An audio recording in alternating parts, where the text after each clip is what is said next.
सुबह की पहली रोशनी के साथ ही एक ट्रक चल पड़ता है और उसके साथ निकलता है एक मेहनती ट्रक ड्राइवर। गांव पीछे छूट जाता है, लेकिन दिल में बच्चों की तस्वीरें साथ चलती हैं। रात हो या बारिश, सुनसान सड़कें हों, फिर भी उसके हाथ स्टीयरिंग पर मजबूती से टिके रहते हैं।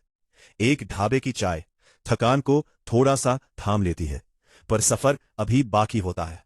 आंखों में थकावट है, लेकिन हौसले आज भी जिंदा है, क्योंकि वो सिर्फ ट्रक नहीं चलाता, वो अपनों के सपने घर तक पहुंचाता है।